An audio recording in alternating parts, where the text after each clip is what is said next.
नमस्कार, जय श्री राम, जय हनुमान। आज हम आपको बताएंगे लगन कुंडली के 12 भाव में सूर्य चंद्रमा की युति से बनने वाले अमावस दोष के बारे में। 12 राशियों में इनका अलग अलग प्रभाव देखने को मिलता है। दोनों में ही अगर कौन सा बलि है ये देखने को होता है। अगर सूर्य बलि है तो सूर्य के प्रभाव देखने को मिलेंगे और चंद्रमा बलि है तो चंद्रमा देखने के मिलेंगे। जब सूर्य चंद्रमा की युति लगन कुंडली के किसी भी भाव में हो जाए, ऐसे जातक का जन्म या तो अमावस्या को होता है या फिर अमावस के आसपास का जातक का जन्म होता है। सूर्य के साथ में अगर कोई भी ग्रह बैठ जाता है तो अस्त हो जाता है, तो वही चंद्रमा के साथ में बैठने से चंद्रमा के कारकत्व में कमी आ जाती है। सूर्य मान सम्मान प्रतिष्ठा पिता के कारक ग्रह है, आरोग्यता के कारक ग्रह है, वही चंद्रमा मन और माता के कारक ग्रह है।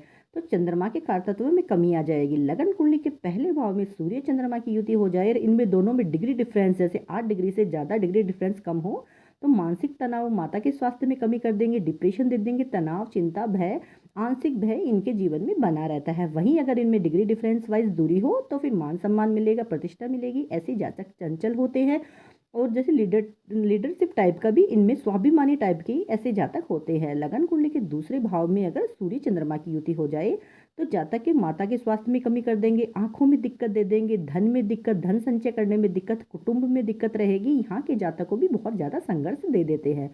सूर्य और चंद्रमा की युति लगन कुंडली के तीसरे भाव में हो जाए तो भाई बहनों से अनबन, मानसिक असंतुलन, पराक्रम में कमी कर देंगे। भाग्य का साथ ऐसे जातक को नहीं मिलता है। वहीं अगर इन दोनों में डिग्री डिफरेंस अगर दूरी हो तब फिर ऐसे जातक साहसी होते हैं, निडर होते हैं, जो मतलब मान सम्मान भी इनको मिलता है। वहीं सूर्य और चंद्रमा की युति लगन कुंडली के चतुर्थ भाव में हो जाए तो यहाँ बैठ के जातक को भूमि, भवन, वाहन आदि का पूर्ण सुख मिलता है, माता का सुख मिलता है। क्योंकि यहाँ के चंद्रमा जो होते हैं कारक होते हैं, बली होते हैं, यहाँ पे चंद्रमा का प्रभाव थोड़ा अच्छा देखने को मिलता है। तो जातक को यहाँ पे ऐसी कोई भी दिक्कत देखने को नहीं मिलती है। यहाँ जातक को सभी तरह के सुख देखने को मिलते हैं। चंद्रमा और सूर्य की युति अगर लगन कुंडली के पंचम भाव में हो जाए तो यहाँ बैठ के जातक की शिक्षा को खराब कर देंगे, संतान में दिक्कत, संतान के करियर में दिक्कत। यहाँ बैठे के जातक को भाग्य का साथ भी थोड़ा कम सा ही मिलता है। वहीं अगर इनमें डिग्री डिफरेंस थोड़ी दूरी हो तो फिर इतनी कोई दिक्कत नहीं होती है, मान सम्मान मिल जाता है और संतान के करियर को लेकर भी इतनी कोई ज़्यादा विशेष चिंता नहीं होती है। लगन कुंडली के छठे भाव में अगर सूर्य चंद्रमा की युति हो जाए तो यहाँ पे तो ये युति बहुत ही नकारात्मक प्रभाव देती है। यहाँ पे बैठ के रोग, ऋण, शत्रु की गुप्त शत्रु हो जाएंगे जातक को, मतलब स्वास्थ्य संबंधित बीमारियां देखने को मिल जाएगी, खर्चा बहुत अधिक हो जाता है, पाचन संबंधित बीमारियां हो जाएगी, बीपी संबंधित बीमारियां हो जाएगी। यहाँ के जातक को भी कॉन्फिडेंस की दिक्कत रहेगी, डिप्रेशन बहुत ज़्यादा रहेगा। तो यहाँ बैठ के युति बहुत ही नकारात्मक प्रभाव देती है। सूर्य और चंद्रमा की युति लगन कुंडली के सप्तम भाव में हो जाए तो यहाँ बैठ के जातक के दाम्पत्य जीवन में कलह, व्यापार में दिक्कत, आपसी अनबन, शक की स्थिति दोनों में बनी ही रहती है। तो यहाँ भी ये स्थिति बहुत मतलब कि बेकार ही प्रभाव देती है। सूर्य चंद्रमा की युति लगन कुंडली के अष्टम भाव में हो जाए तो यहाँ बैठ के जातक के चोट चपेट, दुर्घटनाएं दे देंगे, मानसिक तनाव, डिप्रेशन, बीमारियां बहुत देते हैं, खर्चा बहुत अधिक करवा देते हैं, कर्जा अधिक होता है। ऐसे जातक भी मन के अंदर इन जातकों के अनजाना सा भय बना ही रहता है। तो यहाँ बैठ के भी सूर्य और चंद्रमा की युति बहुत ही नकारात्मक प्रभाव इनका देखने को मिलता है। सूर्य और चंद्रमा की युति लगन कुंडली के नवम भाव में हो जाए तो यहाँ बैठ के जातक को भाग्य का साथ मिलता है, माता पिता का साथ मिलता है। जो यहाँ पे होते हैं मतलब यहाँ के जो जातक होते हैं वो अपने जन्म स्थान से दूर होते हैं, विदेशों में भी इनको अच्छा लाभ मिलता है। ऐसे जातक धार्मिक चीज़ों पे विश्वास करते हैं, धर्म में इनकी बहुत आस्था होती है। तो यहाँ बैठ के सूर्य चंद्रमा की स्थिति इतनी कोई ज़्यादा खराब नहीं होती है। सूर्य चंद्रमा की जो युति होती है दसम भाव में बढ़ जाए तो यहाँ बैठ के जातक को मान सम्मान प्रतिष्ठा मिलती है।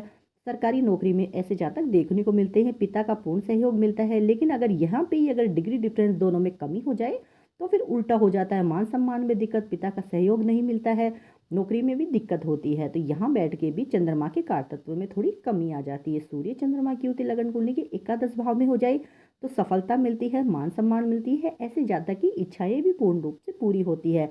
लेकिन वहीं अगर इनमें दोनों में डिग्री डिफरेंस कम हो, दूरी हो, तब तो ये सब चीज़ें मिलती है। अगर डिग्री डिफरेंस वाइज ये दोनों पास पास में हो तो फिर मानसिक अवसाद बना रहता है, मेहनत बहुत अधिक करनी पड़ती है जातक को। मतलब जितना इंसान मेहनत करता है, मेहनत के हिसाब से धन उपार्जन ऐसे जातक करते हैं। तो वहीं यहाँ पे इनको भी बहुत, लेकिन यहाँ पे जातक के मतलब पुत्र और पुत्रियाँ दोनों ही संतान होती है। क्योंकि यहाँ की जो दृष्टि है संतान भाव पे गिनने से यहाँ पे जातक के पुत्र और पुत्रियाँ होती है, लेकिन यहाँ के जातक को पुत्र से अधिक प्रेम होता है पुत्रियों की अपेक्षा।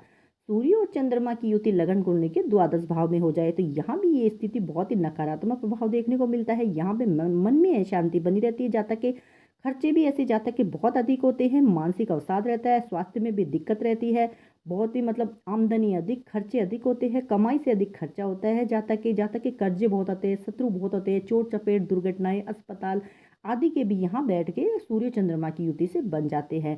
तो ये युति अगर नकारात्मक कहीं भी किसी भी घर में अगर आपको नकारात्मक प्रभाव देखने को मिल रहा है या ये बुरा प्रभाव डाल रहे हैं, तो आप पूर्णिमा का व्रत करें, पूर्णिमा को सफ़ेद चीज़ों का दान करें, ओम नमः शिवाय का जाप करें, मोती धारण करें या फिर 2 मुखी रुद्राक्ष धारण करें।